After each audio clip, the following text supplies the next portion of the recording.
Welcome to the One Day at a Time Recovery Podcast, where my guests share their stories of addiction, how they recovered, and the tools and practices they use to stay sober now. Well, Charlie, thanks so much for joining me today. Arlena, I wouldn't miss it, and you know it. Okay, so just for the listeners, this is the 400th episode. Can you believe Yeah, that? Crazy. And that's you're ahead of me in amazing. this. You guys are well over 400 episodes. What was your 400th episode like? Did you guys do something special? I think we did do now. You're asking me to identify on the spot what we did for 400, but I'm gonna tell you I'm not sure. Okay. I just thought, you know what? This might be a good place to sort of like mark and say, hey, you know what? It's been 400 episodes. For me, it's been 9 years. I obviously wasn't super consistent in the beginning. Because like if you do the math, I should have way more than 400 episodes. But yeah, I just figured it'd be a good time to sort of like look back on all the guests that we've had and maybe talk a little bit about, what's coming up for the podcast. And I couldn't think of anybody I would rather talk to than you, my I homie love Charlie. that. I love that. My sister Arlena in podcasting and recovery. Yeah, yeah. So in all transparency, I went on to I call it Chatty G, my chat GPT, and I was like, what should we talk about? Like, don't make me Give me think. some ideas. Give me some ideas. What should we talk about? So I figured we'd go over, how I started the podcast. Maybe we'll go over some guests, memorable guests, and talk a little bit about what's coming up. What do you think? I love that. And I just want to save your audience the research. Our 400th was a regular old episode. We did not do anything special, but we've done them. I think we did it for 350, and I think we did it for 250. So maybe we're doing it on the 50s. But we've done Okay. them, Yeah. milestone episodes, taking a look at what we've done up to that point and Yeah. talking about, you know, what we're looking forward to. Yeah. Yeah, the space has changed a little bit, and in case and people don't know, it's you're the host, co-host of the Way Out podcast, and you guys have a ton of episodes. You specifically have such a depth of knowledge in the 12-step literature. And I just really have always appreciated your perspective on things because you and I are very similar in the sense that we love 12-step and we love lots of other things too. We're not religious Absolutely. or dogmatic about it. We recognize that there's some issues there.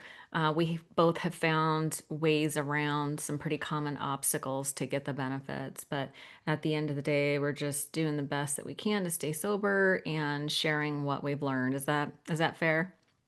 It's absolutely fair. And I always say the 12 steps saved my life and remain at the center of my recovery. But I have an and program today. I've added Yeah. so much to it.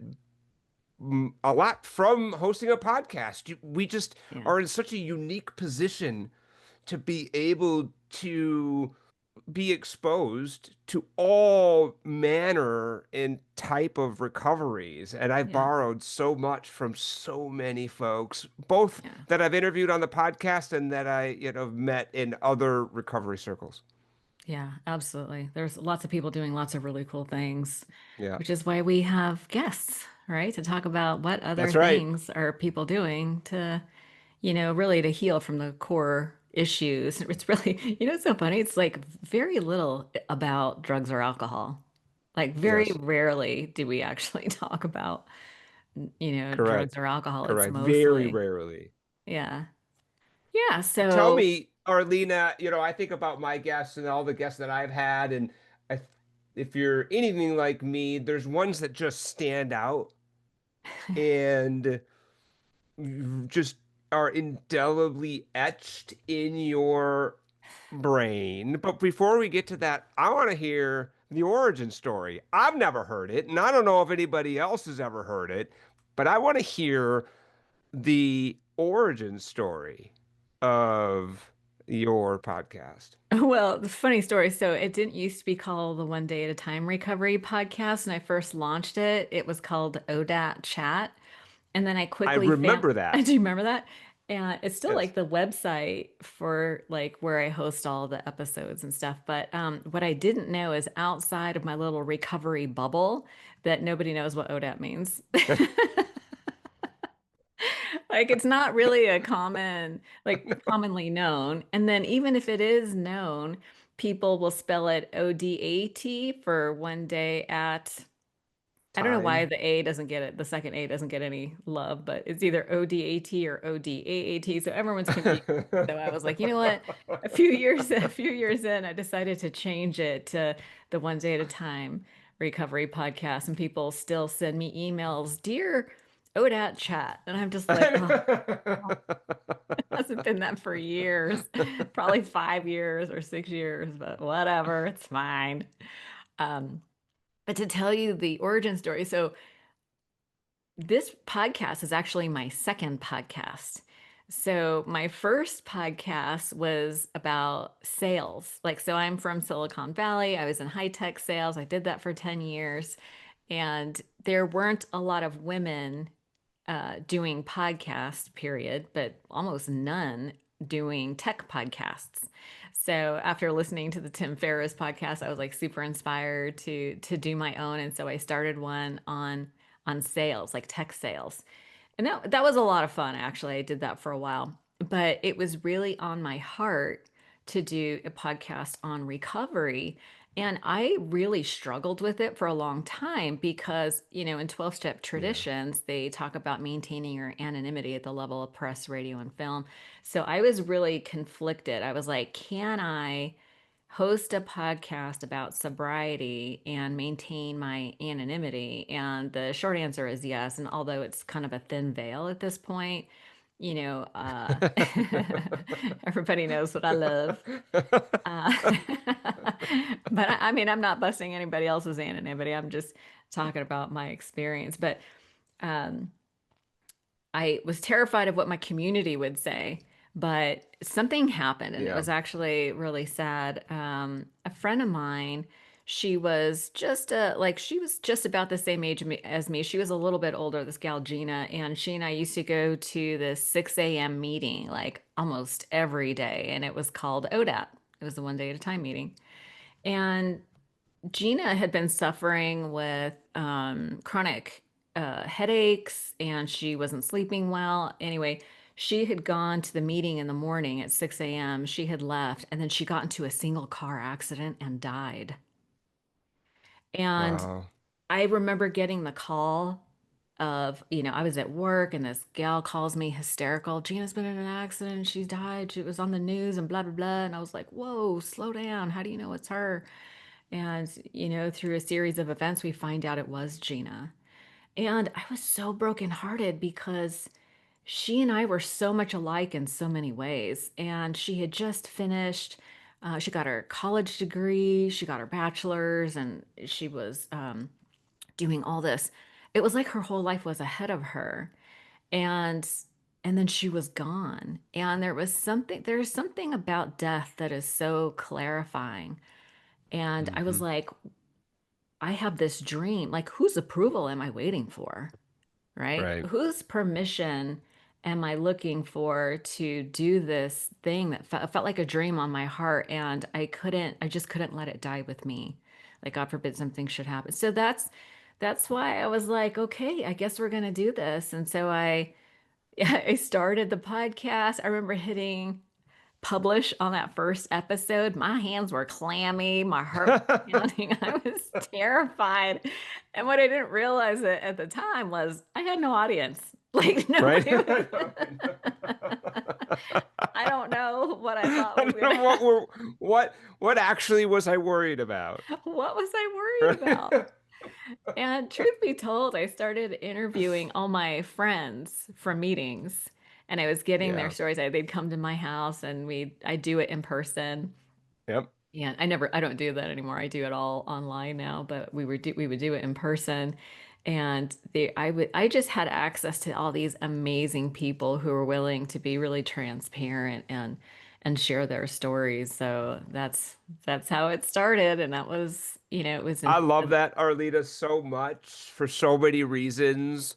And I can relate to it on such an intimate level. I too started in-person interviews with homies from my 12-step groups.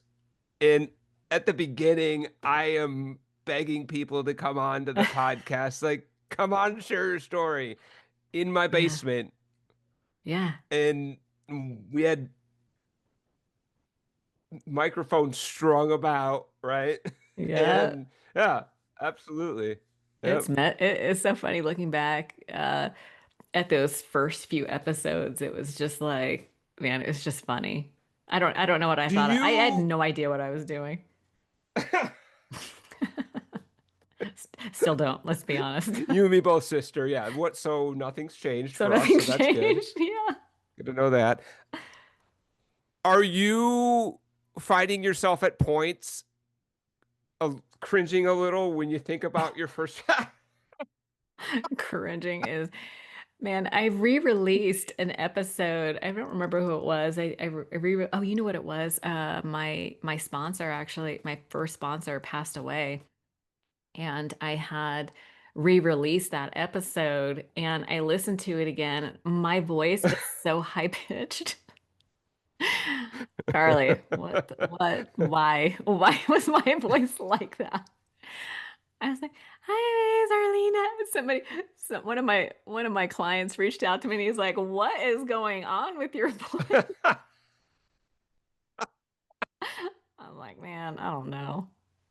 I don't know, dude." That was I don't know, but funny. that's pretty mean. So yeah, No, it was true. It was pretty bad. He's like, "Oh, good. your voice is so thin."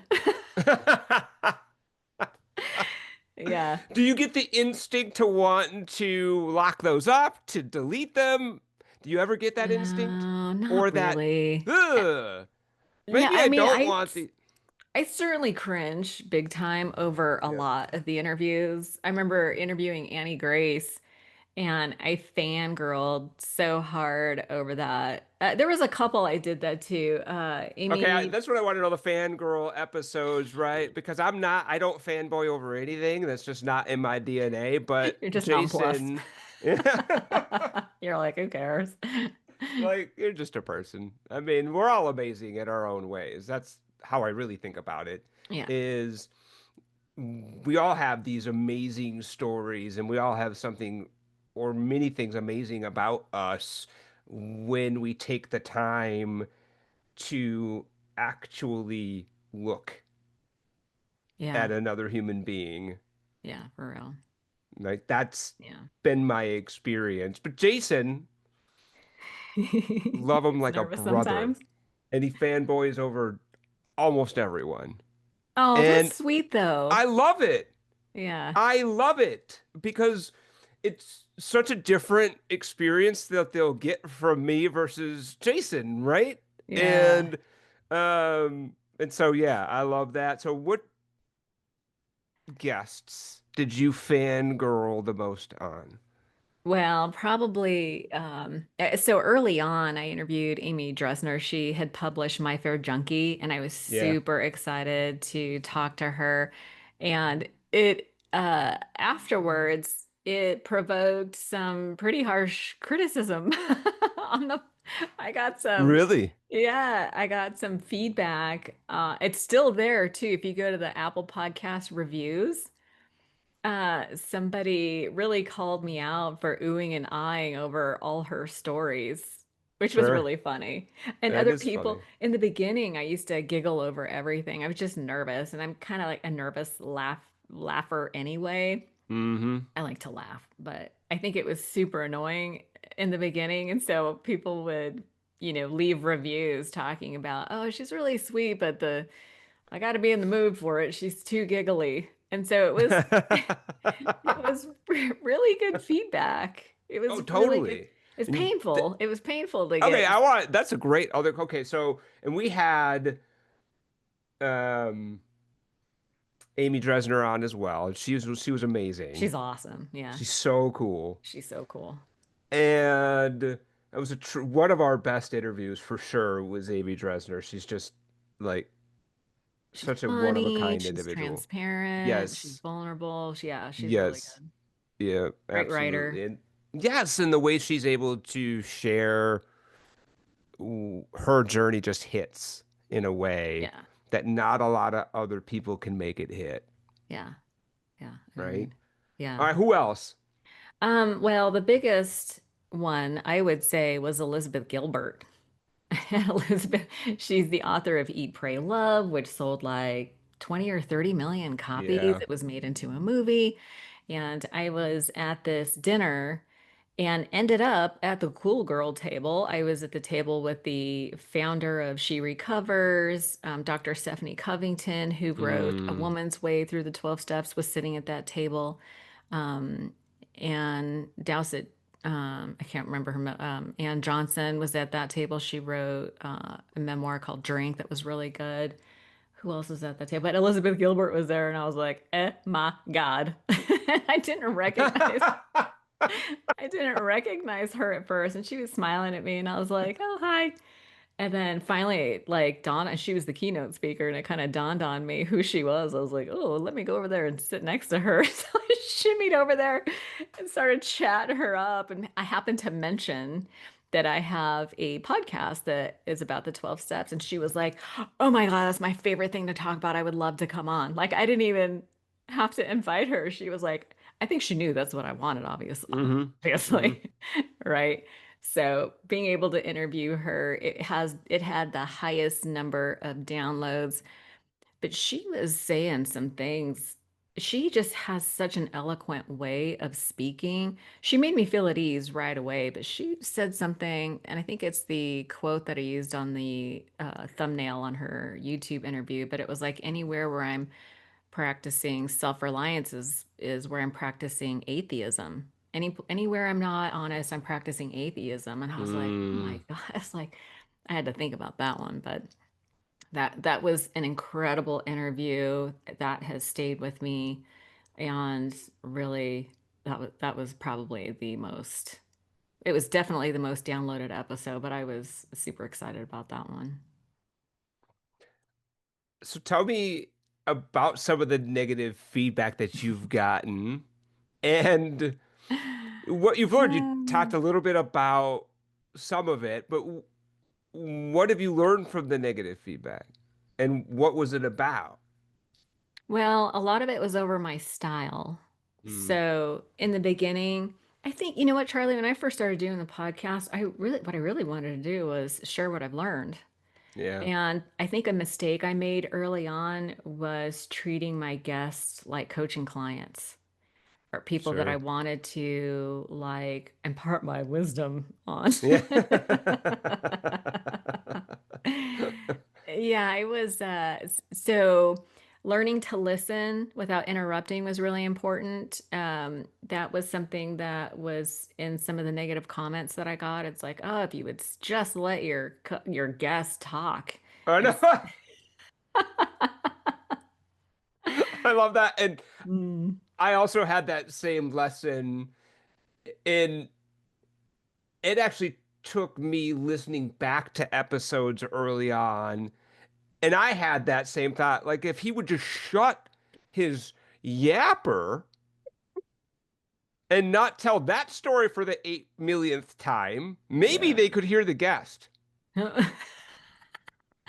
Yeah, listen, we start podcasts because we're talkers. That's right. It's like, let's be honest, I just want to That's talk. no. My husband is tired of me.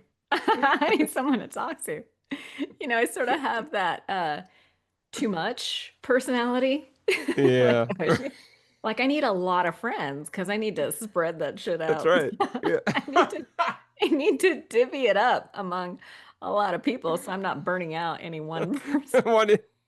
I remember going to this, I remember going to this women's group, and I told the facilitator, I went there for like 8 years every Thursday. It was like just a women's group. And I remember telling the facilitator at the end of the meeting, I was like, I just happened to notice that all my friends are really codependent. She's like, you might want to take a look at that. You might want to take a look at that. It was just one of those moments of clarity where I realized, oh, I'm always talking. I need to Yeah, be better at listening. Right? absolutely. I had a lot going on. I needed to talk. So anyway, it's just something that I've had to really be mindful of Yes. and ask a question and then pause and don't interrupt, let people finish. So that was a big deal. Embarrassing. Absolutely. Okay, I'm curious, and you'll maybe have to just not say this out loud because you probably out loud on the podcast, Arlena, don't want to tell me which one was your least favorite episode. I don't know that I could identify a least favorite episode, but I can tell you that there have been some episodes where I get off and I'm like, this is never going to see the light of day. Yes. I'm not publishing this, Yep. right? Because either someone so I learned to do a pre-interview chat. Like before I would invite Yeah. people or I would like it takes a little while, but pretty soon I'm sure this happens to you all the time now. You get guest pitches. People pitch you like on an All the author time. all the time.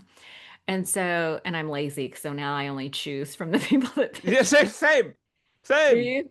same. I think that's one of the things that's gonna be in the what's ahead segment is being more deliberate about picking people. But in the beginning, I would say, "Hey, do you want to be on the podcast?" And be like, "Yeah," and they get on. And then pretty quickly, I'm like, "Oh my God, this person's full of shit," or I it's just know. like, do you know what I mean? Like, Yes. or you find out that they're still smoking weed, or Right, right, oh right. no. Or it's a complete tech disaster that happens, Yeah, right? I've Like it's just a tech dumpster fire. tell me if you've done this where you finish the interview and you go to hit pause and then you realized I never hit record. Oh yeah, Arlena. Oh yeah, that's happened. In fact, Arlena, it happened with Michelle Pfeiffer's sister, Dee Dee Pfeiffer. Yeah, Oh that's who it my happened with. God. And I was absolutely freaking horrified Oh when I man. discovered that I forgot to hit record. Wow. That's And painful. oh, I'm beating myself up. Was that recent? No, this was probably 4 years ago. Okay. Yeah. And how am I gonna tell them? And I feel like such a doofus. And Yeah. it's been a minute since I've beaten myself up like that. And I just have always done the next right thing since I got sober, Yeah. since I legit got into recovery, the next right things. And so I was just honest and said, I forgot to record. I feel terrible. She couldn't have been more gracious. She Oh, couldn't have been cooler. She absolutely got out another one. And it was even better. what? Yes. You're gonna have Than to the one that we introduce. didn't record. And she just killed it. And she made sure to like absolutely kill it. And it was just so cool. And it just left me with just a profound gratitude and like respect for her for sure. But Yeah. also what happens when, I'm honest and, do the next right thing. Yeah, yeah, that's super embarrassing. Yeah, that's Oh happened my God. a couple times. There was another one where I had recorded it. Somebody was doing a book launch, and we recorded it way ahead of time. I had it all planned out. I was really excited to release it, and I couldn't find the file to save my life. I don't know what happened. I had to, reach back out and apologize. Turns out I was able to, I don't even know what happened. At some point, I found it again and I was like, oh my God, guess what? Now it's going to come out. So I know really wanted it to come out right around the book Yep, launch, right. but listen, recovery memoirs are sort of those timeless, evergreen books. There will always be people who are Yes. getting sober and need to hear the stories. So those are kind of evergreen. But yeah, that was really embarrassing. That was bad. I've done it twice. The DD Pfeiffer, then one really early on, and the guest escapes me. But yeah, not cool, not fun, not great, not great. Yeah. I have a note too, because I've also more than once forgot to change my default mic to the one that sounds like I'm a human being versus the Oh one off no. of my webcam, Oh my which God. Oh, that would be I've done painful. that a few times, and so I legit have a note in the studio here that says always check default mic before recording. That's a good one. It Yeah, yeah. is. Yeah, I've heard of people do having like a little pre-flight checklist You where got it. the computer is plugged in, the phone is off, the dog is in the other room. Yeah. But it's so funny because I've had guests who don't do that. I've had children walk I know. in. The guests will have children walk in. I had this one gal who got up twice to let her dog in and out. I was like, what is happening here? What is They're like, this? oh, hold on a second. I gotta let my dog out. Oh, hold on a second. I need to let him back in. What is happening? Okay, so I want to know about what's coming next, right? Like, what do you feel like is coming next? But I just remembered I really, really want to know after 400 episodes, what are you still getting out of doing this? It's a lot of work, It's a as I know lot of work. personally, Yeah. and it takes a lot of time and effort to A do it. lot. Yeah. And so there must be something that you're still getting out of it 400 episodes in. You know what's so funny, Charlie? I had to take a little break over the summer. I had to do what I called self-care summer because I was putting out so much like on social media, doing the podcast. I went through this phase where I was interviewing a ton and I got super burned out. But I Yeah. realized I had 3 months worth of episodes recorded. And so I was like, I need to take a little break. And so I didn't do any new interviews. I wasn't doing, I opted out of social media. I actually took Instagram and Facebook off my phone so Hmm. that I wasn't tempted. TikTok is still on there. Don't tell anybody. But man, Facebook just feels like a cesspool right now. I just can't stand it. It's just so anyway. But to answer your question about what I still get out of it, at the end of my self-care summer, I had given 2 interviews for other podcasts, and they came out right around the same time. And one of them had a lot of engagement, and I was reading the comments, which I know you're not supposed to do, but here we are. I was Right. reading the comments. Yet here we are. Yeah, I get occasionally I'll get an email from somebody being like, oh, like an encouraging email. Not often though. I don't get but I also don't get a lot of criticism either. People don't Hmm. like I don't get negative feedback really anymore at all. Like it's been a long time. This is not an invitation, by the way. No. But And I don't miss it, don't, so. yeah, I don't, no, thank you. I'm doing my best to improve in increments. But this guy, Frank Parisi, had interviewed me, and he had an amazing story, by the way. He did a heart transplant. He got the heart of like a 16 or 19-year-old girl. Amazing story. He made me cry. Like, Mm, that was a beautiful episode. He's super passionate. But anyway, he interviewed me and published the episode. And in the comments, I saw two comments that were like my lifeline. Like one guy was like, "Oh, mm. Arlena's podcast helped me out through a really dark time." This other gal was like, "Oh, I've been following her for a while. She's the real deal."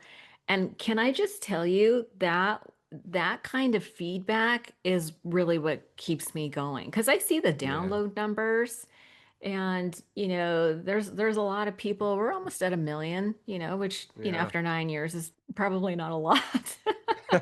By the way, I have a little shame around that. I know some people have like millions of downloads. I think when I talked to Paul Churchill from Recovery Elevator, he was at the time he had like 10 million downloads, and I was like, Yep. what is going on? But yeah, so when I get just little bits of encouragement like that, that's what keeps me going, is thinking, okay, there really is a person on the other side of that number. Um, and truth be told, I get to talk to some really cool people that I would otherwise have no business talking to. Like one of my favorite guests that I had on was Dr. David Spiegel. Yeah. He's a Stanford, he was the chief medical officer in the psychiatry department for like 40 years. He is by far the most credentialed person I had ever talked to, and I had just taken a hypnotherapy certification course. And I was like, gosh, if I had a dream list, who would be on my dream list? And I was like, it'd be Dr. David Spiegel. But I quickly dismissed it. I was like, man, he'll never talk to me.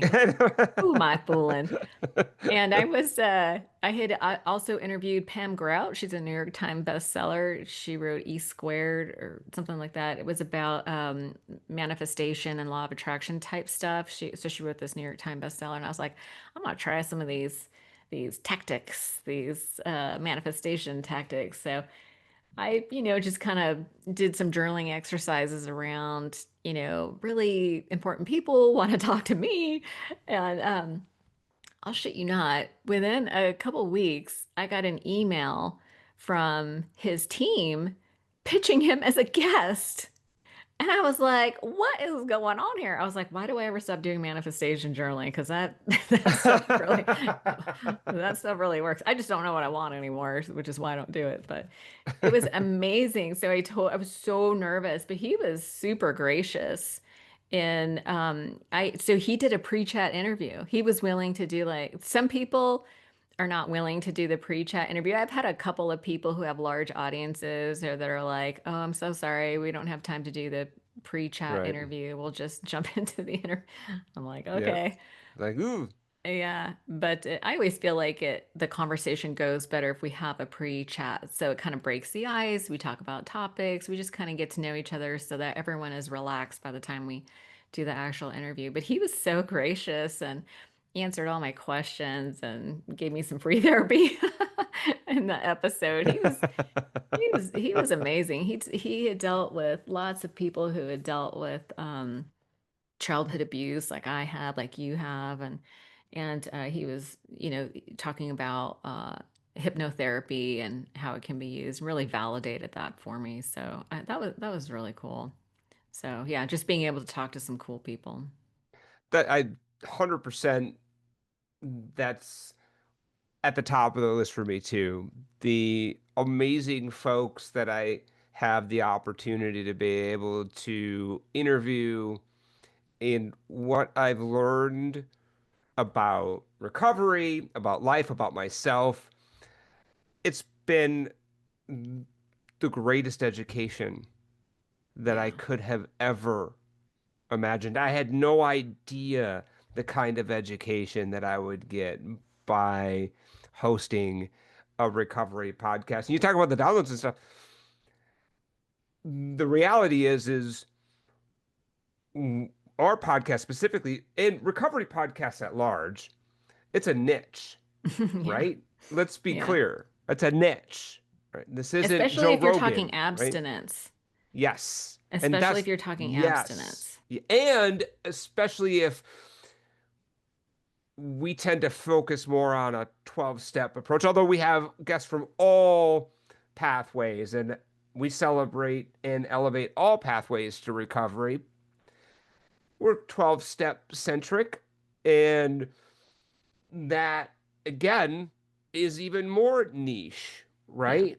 And yeah, so, I think about it less about the number of downloads and more about the impact on the folks that are listening to it, right? yeah, Are we going wide and not very deep? Or do I have an audience that I'm really reaching and that I'm really being able to help, right? yeah, yeah, And, that's the way I view our work, right? Yeah. is, hopefully the people that, and I know that we see that we get emails like your podcast saved my life kind of Yeah. emails, right? Yeah. Those And then blow me away. I'll take that over 1 million downloads any day. Yeah. I agree. Yeah. Yeah. It's a very humbling experience when you get those emails because you and I know that um there's people receiving the information when they're ready. Like they're the Yeah, ones saving their own lives. And if we get to just show up and present some information that is and listen, at the end of the day, like that is what's really important is like we're trying to alleviate unnecessary suffering. Like that was the mission from day one, and it's still on my heart. I say a little prayer before every episode, and I was just like, just your will be done here. Let's just hope this reaches. And that's why I actually started asking for reviews a lot because the more yeah. reviews we get, the higher the algorithm will bump up the podcast in general. So, but we're just trying to get this message out there that you don't have to suffer anymore. And just because you're sober doesn't mean you're not going to suffer. So, let's talk about some of the solutions that help people in long-term recovery too, right? Because when you get sober, that's when the real work starts, right? No question about it. And being able to bring real tools to people that they can actually use in order to be able to overcome whatever obstacle that they've are facing in their lives is what we're trying to do. And it's interesting you talk about the negative feedback. Now I have this distinct memory of a really and it helped, right? So we did there was a moment on the Way Out podcast where we had a bit that people would call in on a Oh, that's particular. right. Yeah. Yeah, yeah. I remember And that. You we had an had and 800 line or something. correct. Yes, correct. And they'd leave a message and we would play that on the episode and respond to it. And there was an intro to that bit that had like a ringing old school telephone. Yeah. Right? And it was awful. And I didn't realize how awful it was until somebody commented, like, that is the worst noise I have ever heard in my entire life. Or like, please Right? stop it. Can we not ever do that? And I listened to it back. She's right. She's absolutely correct. Yeah. That Thank is, God. Thank God people will yes, tell us because I feel like people nobody yes, wants to hurt your feelings. So correct. it's sort of a weird thing. It's like we want constructive feedback, but nobody wants to hurt your feelings. So they're not going to tell you how to improve your show. I know. But They're just going to gosh, not listen to it, yeah, they'll just not right? listen. Most people will just not listen to it, right? Yeah. Yeah. Absolutely. Which is heartbreaking. You're like, where are my friends at? What happened? Whatever. No, I thought we were like cool. then don't. Then there's other podcasts. That's fine. Yeah, yeah. We're fine. I'm There is a good. lot more now. Oh my That's gosh. the thing, Arlena. Okay, so our first episode was March 16th. I just looked.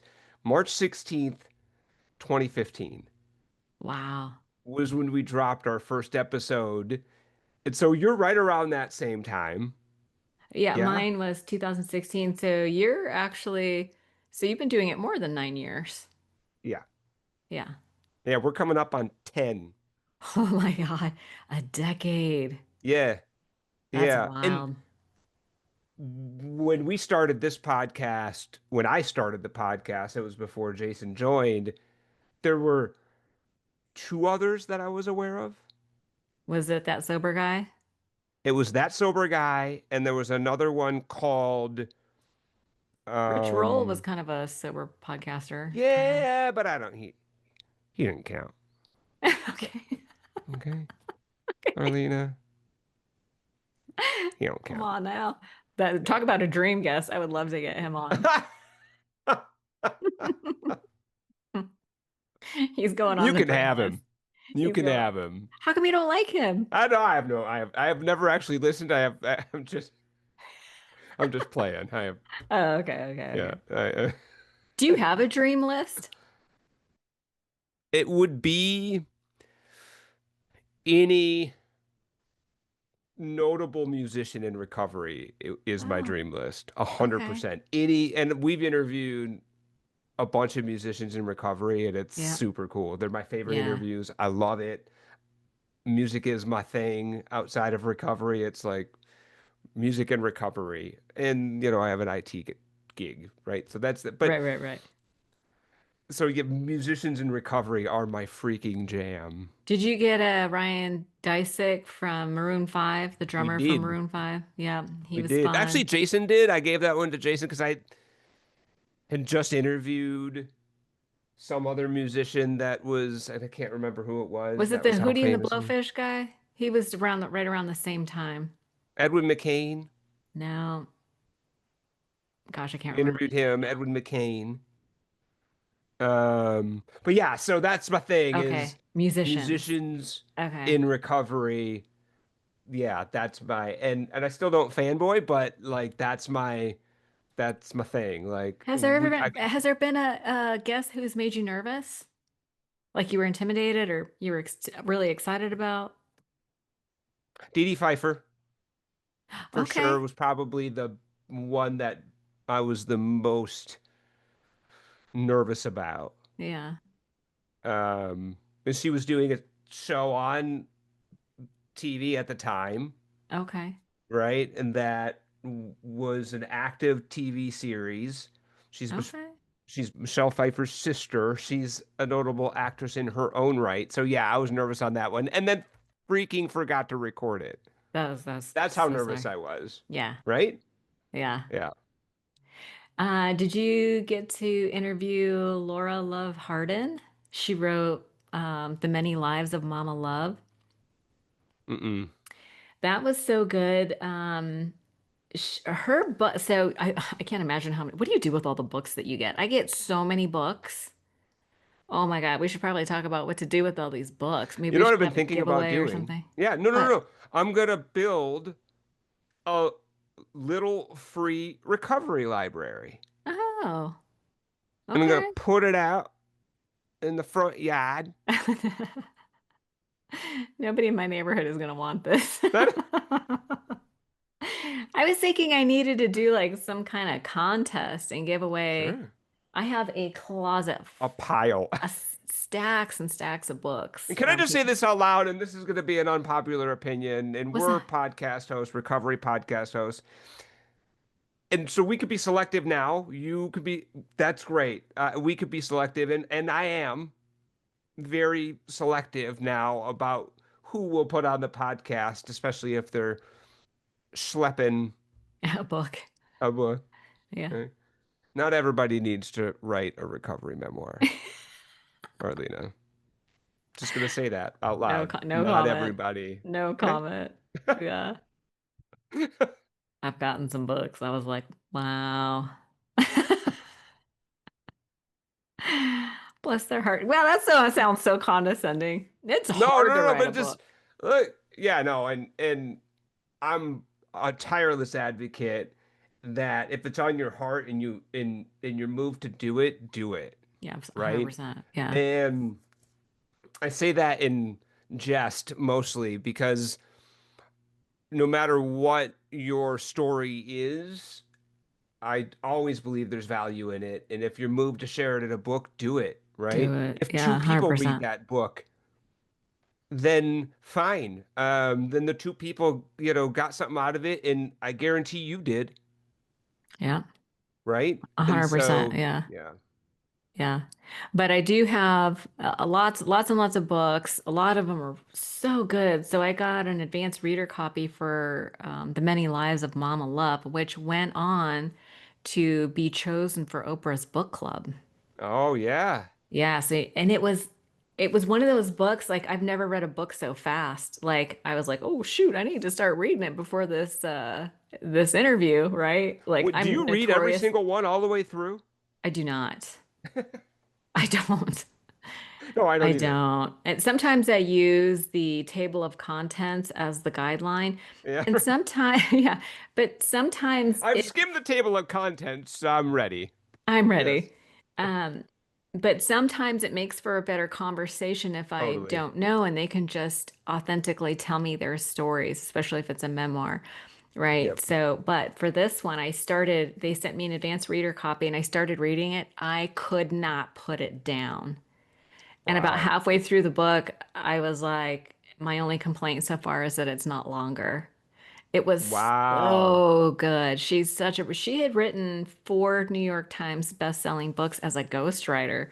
So she wrote one for the Dalai Lama. She wrote one for Archbishop Desmond Tutu on forgiveness. She wrote, I forget what the guy's name was, Anthony something. He had been on death row for 30 years and been exonerated. So she was a ghostwriter for him, wrote his, and that was also chosen for Oprah's book club. So she's a brilliant, gifted writer. And that was and she was from my area. She was from Aptos and I was from San Jose. So those are very close together in California. So I think she and I probably went to some of the same meetings at some Yeah. point. Yeah, that was pretty cool. All right, so tell me about some big recovery truths that stick with you to this day, 400 episodes in, that are indelibly etched into your consciousness. So I have interviewed many people who had really hardcore abuse stories, sexual abuse, Yeah. physical abuse, physical violence when they were just little children. My kids are always telling me, like, I come out of my office and I was like, oh my God, that was such a gnarly story. And they're like, Mom, you always say that. But I'm like, I no, know. no, no. This But one no, really. was intense. And I'm always left with this feeling like, how did some of these people, number one, survive their childhood? Like, it makes Hmm. perfect sense that they use drugs and alcohol or whatever, right? It makes perfect sense. But that even if you had like the worst case abuse scenario, you can still get sober and you can still have healthy adult romantic relationships. You can still have a healthy body. Like you can actually learn to love yourself. And I'm amazed at these people who have just allowed their lives to blossom. Like they do the work of healing and have these beautiful, miraculous lives, and they turn their pain into purpose and help others. Like that's their mission now, right? Yeah. So those are the stories that leave me feeling so humbled. It gives me perspective on my own life because it's so easy for me to get wrapped up in my own nonsense in my head and they say that comparison is the thief of joy. And I would say in certain situations like scrolling social media is absolutely true. My core wounding is like never good enough. But Hmm. when there is a proper use for comparison. And when I am holding space for somebody who shares the worst of the worst, I can look at my own life and be like, oh my God, I am so blessed. I am so grateful that that wasn't my experience, right? So there is a proper use for comparison, but it's so interesting how there is there's always two sides to everything, right? It's like Yeah. alcoholism was the best worst thing that ever happened to me. Had I not been just brought to my knees to this point of surrender, then I never would have submitted to this 12-step process or even therapy, EMDR and deep therapy, IFS and trauma therapy, that I wouldn't have discovered like all these amazing gifts that came out of it, right? Like there's a treasure under every trigger, right? And No question. that's what these people teach me is that no matter how far down the scale you go, there's always a treasure to be found, even in the darkest of circumstances. I love that so much. And it reminds me of the profound pearls of wisdom that I've gotten over the years doing the Way Out podcast. And there's ones that will just 100% stick with me until the day I die. Do you have an And example? Is there something coming to mind? The first one was more of a revelatory experience in my own recovery. And so a guest, Jam Walker, who I've had now on a couple of times, uh, recovering addict, and his drug of choice was heroin. And I ask often my guests, what was the experience like? Like, what did that drug do for you? What did that substance do for you? And he said, heroin felt like a mother's love. Whoa. Yeah. And it's never left me because 100% that's what alcohol did for me, Yeah. you know? And I needed to Yeah. hear that. And I'm such a big believer that my higher power speaks through other people. Mm-hmm. And my higher power was screaming at me through that guest. Like, that's what alcohol did for you too. Wow. That's heavy. And it leads me into my next one, which is, why does this make sense?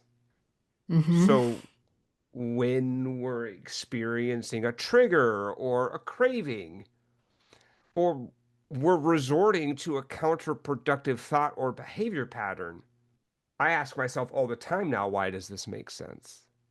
Yeah. Yeah. And it gives me an opportunity to pause and give myself grace and compassion and not self condemn myself, not should on myself about why I'm triggered or wanting to resort to a counterproductive thought or behavior pattern and stop. Why does this make sense? And it always does. And then I can give myself the grace and compassion and do the next right thing. There it is. Take the next right action. And You that's got it. a, mood follows action.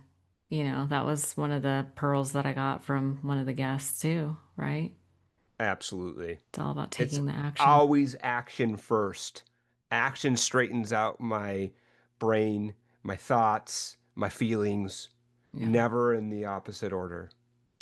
I interviewed did you interview Dr. Anna Lemke? She was kind of on the circuit when that Dopamine Nation came out. I don't recall. Yeah, you may have because she was on a lot of podcasts. But what was really interesting about that, so I kind of got obsessed with sort of the neurobiology of Hmm. addiction, right? And I've had Dr. Judith Grissel. She wrote Never Enough. But what was interesting about Dr. Anna Lemke's book, Dopamine Nation, they talk, oftentimes people wait for the motivation to do Yeah. something. And what I learned from her was that dopamine is released after you complete. So it's Mm, like the feeling of want to comes after. Here we are waiting for inspiration, but that's not how it works. You take action, and that's what triggers the dopamine. I love that. That's the Yeah. science behind why when I do the next right thing, even when I don't want to, that my brain and emotions follow. Yeah. Yeah. I There is love there that. is there is a lot about the science that really like I need things to Yes. make sense, Yeah. right? Like we were just having a discussion this morning about the angry man's prayer or the sick man's prayer, right? Yes. Like we were talking about resentments. This lady was talking about, oh man, she was so resentful because this person, a new person, keeps showing up at her meeting and trauma dumping. And it's triggering everybody in the room. And it's like someone needs to pull this poor woman aside and talk about how we share in a general way. Right. Right? Not in an extremely explicit, specific way. Yeah. Not in an excruciating, like trauma dump kind of way. And yeah, it was like almost forgetting what my point is, but what we were talking about was oh my God, I'm totally losing I'm totally losing my point. But at the end of the day, it's like under every trigger is a treasure. Like even though some people show up in trauma dump like that, we can process things to resolution, and it's always about, what's underneath and what actions do we need to take so that we can heal that.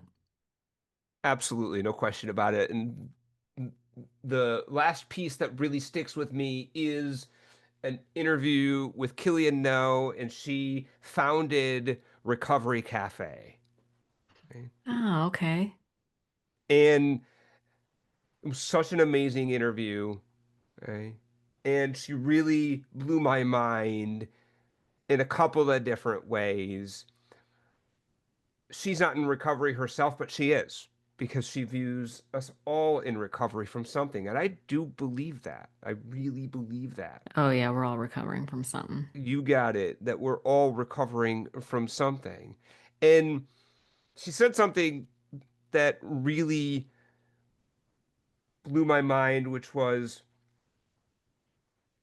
the best way we can be of service to another human being is not by trying to fix them, Oh no. right? Not by trying to, or even ourselves to that extent, right? She said we get so much more out of accepting someone Oh for yeah. who they are and what they are in this moment. Mm-hmm. And we just want to be known and loved. We Yeah. all want to be truly known and loved. That's what we want. That's Yeah. what we need. And Yeah. so if we can spend more time getting to know and love one another, that's where our efforts are best served. And she said, let's be honest, for so many of us, our character defects, our flaws will be dancing on our graves. Okay? Yeah. I love And that. so maybe we just spend as much time as we can knowing and loving ourselves and others. Yeah. Yeah. No, that makes perfect sense. One of the things that needed to make sense to me, and I think this is what I was the point I lost a second ago, is when we love others exactly as they are, other people are just a reflection of us, really. Like Mhm. you can't love or hate something about somebody else unless it's something you love or hate about yourself, right? You If you can't spot it, escape. you got it. If you spot it, you got it. You can't escape the same measuring stick that you judge others by. And so I know you've had this experience where maybe a newcomer or somebody working steps is sitting in front of you and they're so ashamed and about stuff that they had done. And we get to explain to them why they deserve compassion, That's right. right? Like, it's That's like, right. oh, you were afraid. You thought you were going to lose something. You thought you were going to get what you thought you needed. It's like you deserve You got compassion it. for that, not condemnation. That's And right. so, as we recognize that in others, we're also healed by that. You Like for got it. instance, I have this thing about people who are condescending, even though I was just doing that a second ago. But like I get super triggered when people are condescending to me and and I recognize, oh, I have that in myself too. And that I understand comes from a place of total insecurity. Like the need to feel better than Yeah. others comes from a place, a deep-seated belief of I'm not good enough. And so once I recognize that, if I'm in my right mind, if I've been taking care of my feelings and I can pause for a minute, I can remember, oh, they're being like that because they don't feel good about themselves. And I have compassion for them and I have ability to de-escalate certain situations because I can recognize it for what it is. Oh, that's a person who feels bad about themselves. That's why they're acting like this. I don't need to react to that. I You can got it. try to love them a little bit. So, yeah, it's amazing how all this stuff And kind you of think works. about that, the grace that comes from understanding why we are resorting to these counterproductive thought and behavior patterns. And it reminds me of something that, again, another big truth bomb from a guest, and who knows who it was from. But I love the saying, we were doing the best that we could with what we had at the time. Yeah, Right. And so was I. yeah, So was I. yeah, So if I'm willing to let other people off the hook for hurting me because they were doing the best that they could at the time with what they had, right. then I can extend that same grace and compassion to myself. Yeah, Right. absolutely. Yeah. I feel like that was that's one of the things that I've kind of learned over lots of conversations with people. People talk about their parents and the hurts that they experienced as children. And I often find myself being like, hey, this is not an indictment of your parents, somebody that you actually really love. This is not an indictment of my mom. We're just talking about some facts. And we're talking about how I interpreted some of these interactions, right? So the onus is really kind of on me, Mm, but acknowledging there is a space between acknowledging what happened and recognizing that they did the best they could. There is a space between there that it's all around acknowledging and validating the pain that I experienced. yeah, And I try to do that for other people too. It's like, hey, this is not an indictment, but what happened to you? right. Right? And yeah, we're not condemning anybody, but it's important to acknowledge the facts that yeah, we got hurt and it wasn't okay. Arlene, I'm glad that's where you went with that because that was my next question. When I started my podcast, I had the opinion, the overall thought that recovery and trauma can be linked, but they don't have to be. Okay? So that Yeah. was early on, that was my line of thinking. Like, you don't have to have trauma in order to be in recovery, but you can. And but the more folks I've interviewed, the more convinced I am that it's nearly everybody. It's nearly It's everyone. freaking, and I love this when I'm interviewing guests because we'll interview just regular folks too. And I Hmm. do that on purpose. Like, people can go to our website and they could submit a form and you're just a regular person. And I'll put you on over somebody that's trying to sell a book every time Yeah. because I think that's relatable. And those are the kinds of stories that I want to share and elevate. But some of the folks will swear up and down at the beginning of the interview, normal childhood, everything was great, everything was wonderful. And like 6 minutes in, they're like, abuse, right? Like this, that, the other thing. Like, I'm not sure Yeah. that I've ever had any interview where it didn't come out at some point, usually pretty early on. No, actually, you didn't. Yeah. Yeah. That's trauma. That thing you Yeah, just right. said. Like, whatever you just said there, that's trauma. Yeah. Well, it makes sense, right? A lot of people, their coping skill is to dissociate from the trauma. So a lot of people show up in the rooms, trying to get sober and they don't even know why that they're there. And You it's got like, it. you just scratch the surface and it's like, oh yeah, all that stuff that happened to you, that wasn't normal. Right. That that wasn't okay. It I had wasn't that own. okay. Yes, and I've had that experience as well, right? And I think we all have to some extent. I Yeah, yeah, minimized trauma for sure. yeah, And yeah. it took a while for me to really allow myself to recognize it for what it was. Yeah, I was probably 15 years sober before I was in therapy. And my therapist was like, Arlena, that was sexual abuse. I was like, what? That's not what? Yes. And then Yes. I felt ashamed that I had been ignorant of it for so long. It's like, how did I not see this? Like I beat myself up some more.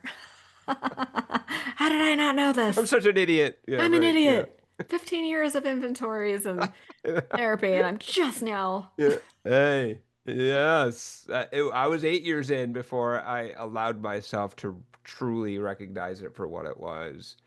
And there's a reason for that. I needed to be ready. Yeah, I feel like the safer we feel, that's when the stuff is allowed to come up. Like Yeah. the best therapists I had created safety, and just being in the presence of someone who was safe just allowed it to arise. But it took a long time. Yes. I had to kiss a Yes. lot of So frogs I'm on before I the found a. side where it's 100%. Like I have not, I don't think at this point that I've ever interviewed. And now I'm convinced the people that didn't have it just weren't aware of it. That's where I'm Yeah, at with it now. I can think of a couple people who are like, nope, didn't have Nope, I it. don't. Liar! Okay. Liar! It's like, oh, you just ain't ready. That's I all. know. That's okay. Yeah, That's it's Yeah. okay. Yeah, it's okay. Okay. You bet. When I hear that, I just say recovery doesn't discriminate and move on. Mm-mm. And it Yeah. doesn't. And it doesn't. Okay, Arlena. So what is coming next? What is your vision now going forward? Well, I'm going to keep doing the podcast, although I think I'm going to be a little more intentional about inviting people on instead of just picking from the PR pitches. I know. I get pitched a lot. It can be Yes. really overwhelming. Yes. But there are certain people out there that I would love to talk to. So I'm kind of creating like a dream list. I think Richard Rohr is probably at the top of that list. I would love to interview Rich Roll. There's some other people I would love to talk to. So that I'll be more intentional. And then I was approached by this organization called Open Recovery to host a community. And the one thing I say ever since I wrote the book, the 12-Step Guide for Skeptics, I had been sort of getting this nudge that I was thinking maybe I should host a meeting, but the logistics of it was kind of overwhelming. But I just kept, it was like getting a nudge from the universe being like, you need to do Yeah. this, you need to do this. And finally, these people were like, hey, we're going to do a community aspect of this app. So Open Recovery is an app that you can download for free. And there's all kinds of, it is 12-step oriented. And so they invited me to host a meeting. So I'll probably be hosting maybe 2 meetings a week. One will be like a free meeting where we talk about the steps and some of the barriers, some of the resistance that people, I just want to create like a safe place where people can go, yeah, I think this is bullshit. And I'll be like, okay, well, let's Yeah. talk about it. Why do you Yeah. feel that way? Is there another perspective? I'm not interested in having debates with people. Like if you're Yeah. dead set against it, like that's not what I'm talking about. People are like really curious about the 12 steps, but just maybe don't like this or that about it. It's like, okay, well, here's a different perspective to help keep you moving forward. And there might be a small paid group where we actually do step work together where people can share. And I'm only putting it behind a paywall because I want to make sure that the people that show up for that meeting are not going to be trolls and they're really serious about doing the work of recovery. Yeah. Yeah, like you and I know programs are like there's meetings, but then there's the work. And so I'm interested in helping people get through the work so that they can get the benefits. Yeah. Yeah. Yeah. So that's on the horizon as a community. I've been doing private one-on-one coaching for about 5 years, and I'm just sort of ready to transition more towards sort of like group coaching. I love that, and there's a need for it, and there is a space for folks that are looking to uh, have a safe space to be able to walk through what that looks like for them, and for better or for worse. And certainly, one of the motivating factors behind the Way Out podcast is for a variety of different reasons an actual in-person 12-step meeting is a barrier for people. Yeah, For some people, it just is. It could be because it's distance and there's not a lot around. It could be because the I hear one that a that's lot. near you is all old dudes that, are big book thumpers and bleeding deacons, right? It could Yeah. be because of some sort of physical barrier, some sort of anxiety. There's just a lot, right? And so, a podcast is a great way to reach people, but so then is, taking that next step and saying, can we do some work together? Yeah, I want people to be able to share. Yeah. I want people to be able to come to a safe meeting and share what's really going on, like within boundaries, right? We're not trauma dumping at meetings. It'll be topic discussion. It'll be, where are you? I like to meet people where they're at and give people options. So that's kind of what's on the horizon for me. I don't know if I'll ever be able to give up the podcast. Like now it's so ingrained in my I life. know. Like there have been times where I'm like, maybe I should just quit all the sober space stuff because I could, you sent me something recently, uh, a You are gal. legitimately the first person I thought of, and longtime friend. He's a friend since high school. He's been sober for much longer than I have, and he sent me that, and I immediately thought of you. Yeah, there's a lot that really chaps my ass, makes my left butt cheek itch. And this is the kind of bullshit so you sent me this link about this gal who is teaching people how to moderate their drinking, and there are some people who can't. I actually have a couple of clients who are moderating their drinking, whatever. I have long since recognized that I don't know what's right for anybody else, but if you want my help, I'm here to support you. But Yeah, just this idea, the level of be what do you call those, like a snake oil salesman, something that someone is so slimy and yeah, so clearly motivated. It's like a money grab correct, type of correct. thing where like, I'm going to teach you how to drink like a lady type of stuff.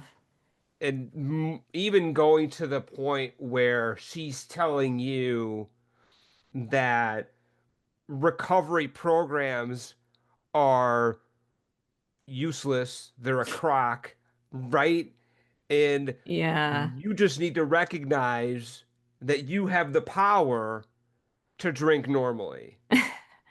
That was the Ugh. whole thesis of whatever that garbage was that I watched and then sent to you Yeah. was Yeah, that was not the first time somebody had sent me. I think people know that there are certain social media quote unquote influencers who are just blatantly full of shit. that's it. And Yeah. it And just it's dangerous. That's the it's part that so bothered me. It's dangerous. dangerous. And it was pure hogwash. And look, if you can Yeah. moderate, then you're not an alcoholic, sister. Okay? Like, Yeah. then you don't need a recovery program if you could just decide to moderate. I don't know how to break it to you, but you're not an alcoholic then. Yeah, and it's interesting because I really feel like that's a really important question to answer is can I moderate? Yes. Like that is a very important question to answer. Yes. But if you looking back, you have enough evidence that maybe something bad didn't happen every time you drank, but every time something bad happened, you had been drinking. That is Hmm. evidence enough that you cannot moderate your drinking on a consistent basis. And oh, by the way, this shit's progressive. You got it. And so I also had to answer that question. It took 20 years for me to answer that question, Orlina. Yeah, yeah, I get Okay. it. I get it. Yeah.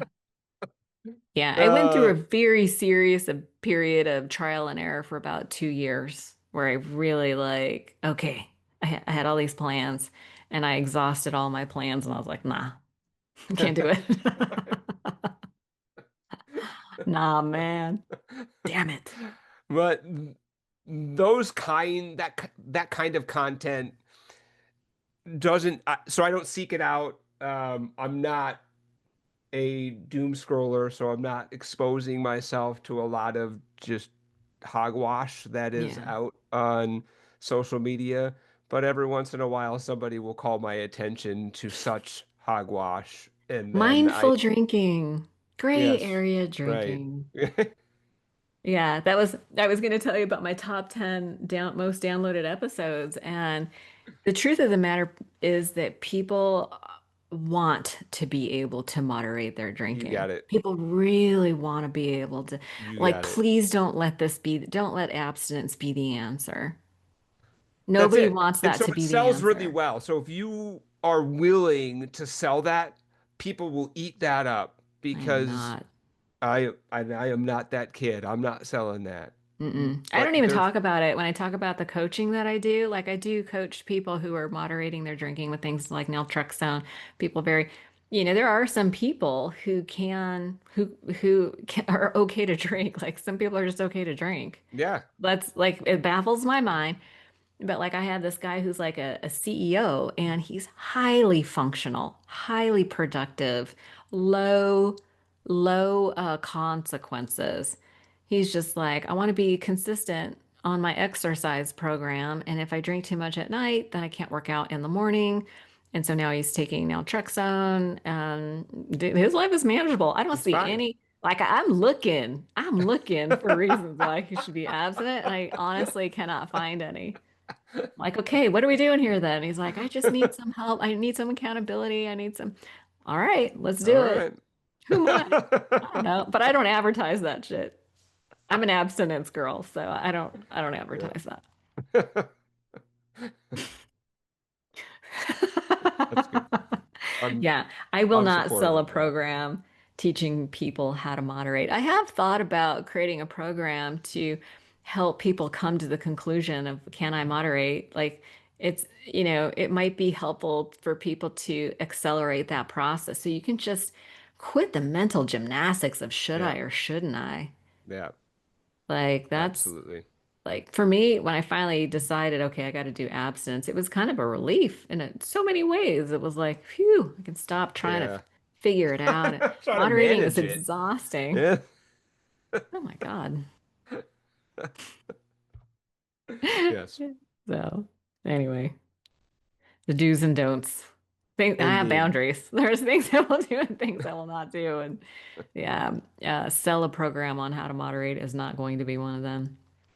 No, no, not this kid either. And we're supportive of harm reduction. I think that is a Yeah, me too. very valid pathway. And so I'm not a person that feels like the only way to begin your recovery journey is complete abstinence. I don't believe that. It's been a journey for me too, and I didn't quit everything all at once. Me either. So I think that's a journey for a lot of us, and we found we tend to find counterproductive thought and behavior patterns as we progress our recovery. Yeah. And those things reveal themselves, and my higher power is pretty darn good about telling me when it's time to let it go. Yeah. Yeah. Yeah. I was on a marijuana maintenance program for a good 5 months. And there you go. So there's that. And like smoking for me was one early on, and then then I quit that, and then sugar, and then so it's just it's a process. Yeah, yeah. And everyone's got sort of a different line. And that's a funny thing about boundaries. You don't really know where they are until you I cross know. them. There's one, found it. Yeah, but we're also constantly growing and evolving, so the line's always moving. Yes, So, yeah, that's why one day at a time is such a thing for me I because love it. yeah, we can't get sober tomorrow. You know what I mean? So it's might as well just stay sober today and just focus on what's going on today. The longer I'm sober, the more it is a 1 day at a time program for me. Yeah, the practice. Love that. Is that a good place to land, do you It's think? perfect. It's perfect. That's Charlie, it. thank you so much for jumping on last minute. I Yeah. reached out to you last minute. I'm like, oh, do you have time? I think it'd be really good to sort of just do this, try to do a special episode. So thank you so much for being willing to do that. It's an absolute blast, Arlena, and we make time for the important things in our lives. Yes, we do. Yes, we do. Well, be well, my friend, and I'll look forward. We'll have to schedule another sort of recap. Let's not wait till for another 400. Agreed, Arlena. Agreed. Yes, be well. It was super fun. Thanks.